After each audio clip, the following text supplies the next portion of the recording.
সোণৰ পিউৰিটি আমি সদায় কেৰেটছৰ লগত তুলনা কৰোঁ, কিন্তু কিমান কেৰেটছত কিমান পিয়ৰ গ'ল্ড থাকে আমি কেনেকৈ গম পাওঁ?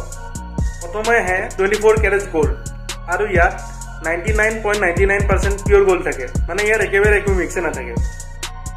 আৰু ইমানে চব থাকে যে ইয়াৰ পৰা জুৱেলাৰী বনোৱা অলপ টান।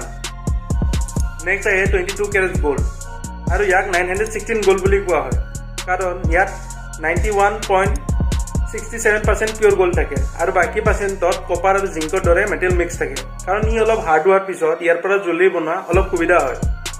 নেক্সট আহে 18 কেৰেট গ'ল্ড, আৰু ইয়াত 75% পিয়ৰ গ'ল্ড থাকে, আৰু বাকী 25%ত এংগেল, কপাৰ আৰু জিংকৰ দৰে মেটেল মিক্স থাকে। ক'ব লগা কথা হ'ল যে যিমানে কেৰেট কমি আহিব সিমানে সোণৰ পিয়ৰিটিও কমি আহিব, আৰু সোণৰ চাইনিঙো কমি আহে। আপোনাৰ ইনফৰমেশ্যনটো জানি কেনেকুৱা লাগিল মোক জনাব। ভাল লাগিলে মোৰ চেনেলটো ছাবস্ক্ৰাইব কৰিব। ধন্যবাদ। জয় অসম।